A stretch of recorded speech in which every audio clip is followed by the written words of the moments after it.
Hey guys, welcome back to the Tech Check for Season 2, Episode 15. Before we begin, here's a word from our sponsor. Today's sponsor is Anchor. If you haven't heard about Anchor, it's the easiest way to make a podcast. Let me explain.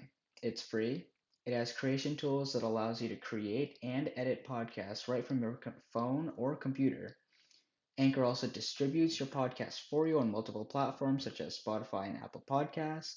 You can make money with no minimum listenership, and everything is in one place to create a podcast. Download Anchor on the App Store or Play Store, or you can go to anchor.fm to create your podcast today. All right, guys, welcome back to the Tech Check. On today's episode, we'll be talking about 3D printing. So, Vinay, what is 3D printing? All right, so 3D printing is basically the construction of a 3D model from like a CAD design or other form of like digital design software. Some common ones that I personally use is SolidWorks, and Hmm. yeah, that's pretty much it for 3D printing. Have you used 3D printing for anything before? Yeah, I have. So in our school, we do like Vex Robotics, Hmm. and our school doesn't really have that much. We don't really get much funding for like our robotics parts, so some of them we 3D print. Like Uh, I know one of the recent ones we 3D printed was like a nameplate, hmm. because in competitions, like our robots, they have like license plates, right?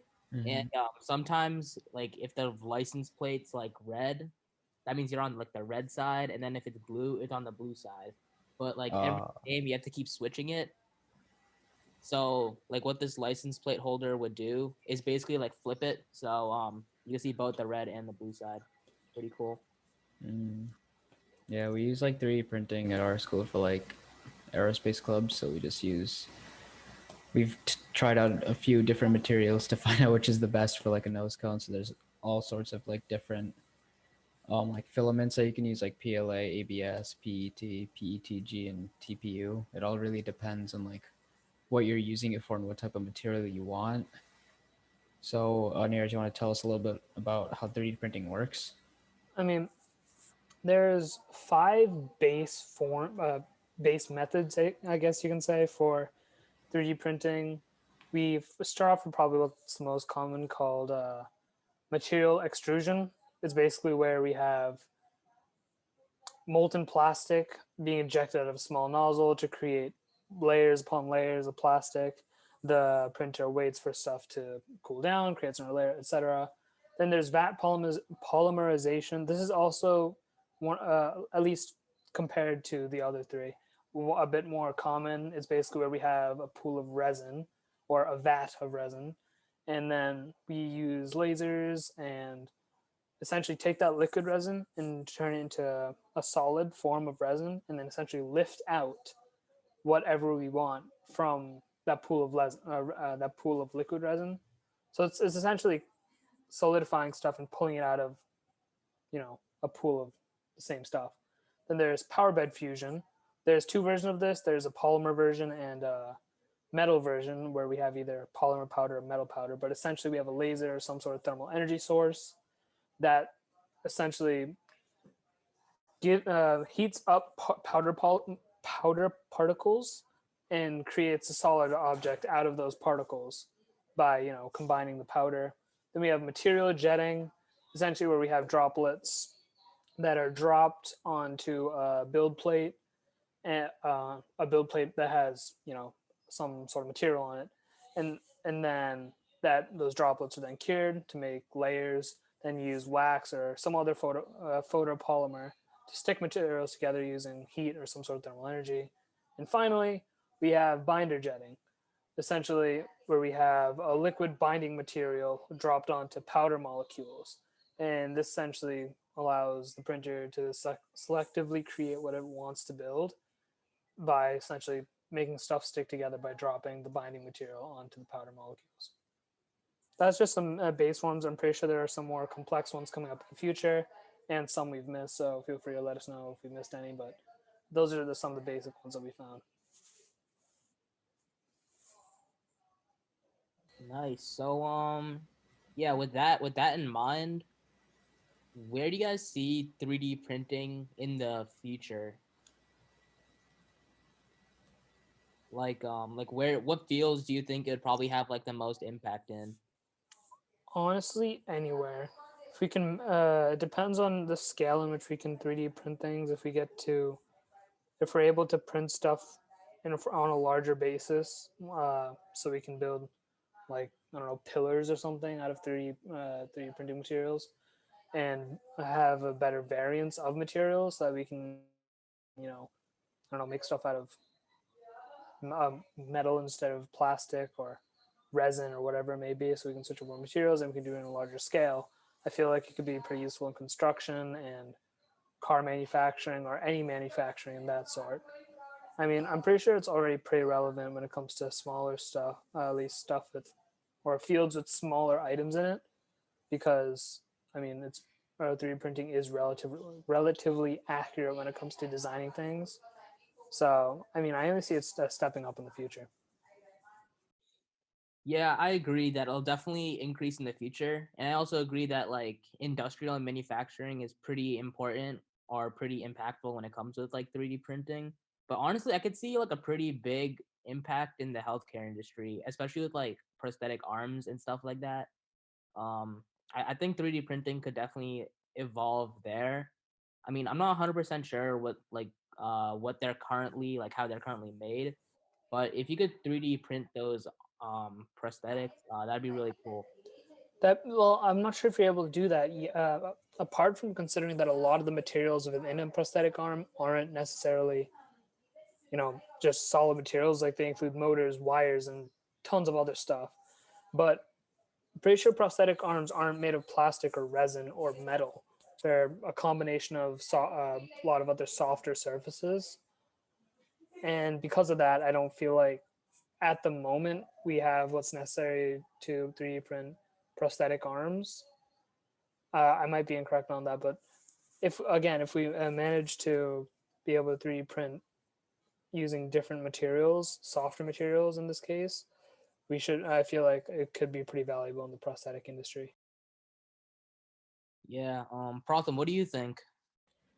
I mean, 3D printing is also gonna have an effect on the food industry because you also have 30. You have like 3D food printers, which are actually kind of sick. No way, Yeah. actually.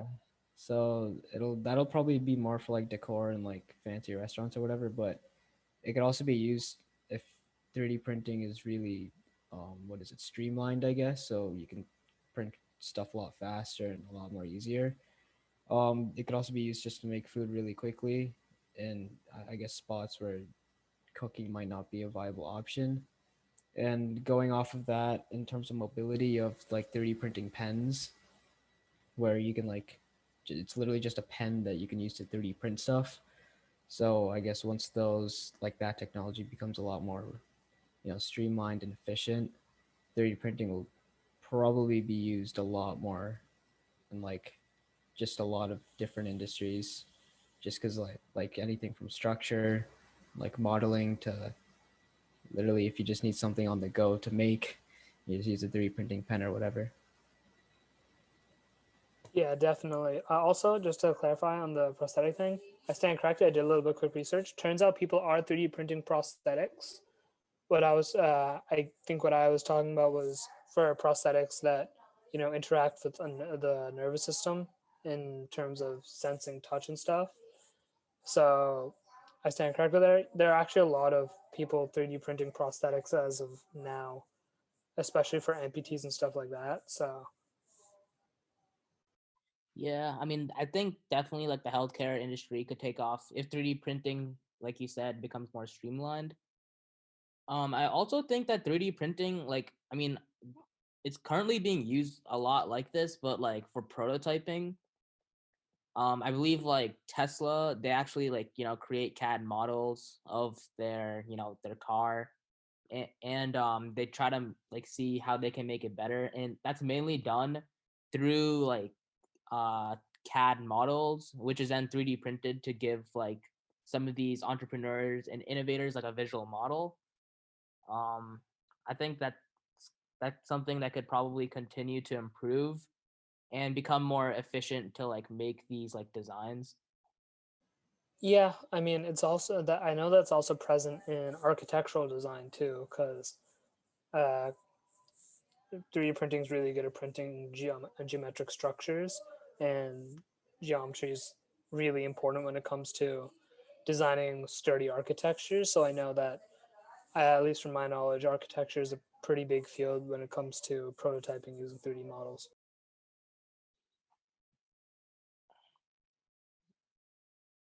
Yeah, I agree. And okay, this might be an outlandish idea, and this is my hot tech take of this episode. Let's go. What if Hype. you use a 3D printer to like print a house? Like Really? an actual house. Is that possible? Say if you have a massive 3D printer. Well, no, maybe not like a house, maybe not like a big house, but like maybe like a small like A cabin. little house. Well, on the surface, I would say hypothetically you could build essentially a Lego house out of 3D, whatever, plastic or resin or metal, whatever you want. But you also have to consider everything else that goes in the house. You're not going to have any insulation. Wiring and stuff is going to be harder than if you were to make a house out of wood or, whatever houses are normally made out of. But so that's also pretty big to consider. You can technically make a house assuming you had a giant 3D printer. You just would not be able to live in it because you wouldn't have the capability to insulate it. Yeah, insulation would be a problem. That's true. And the wiring, you're right about that.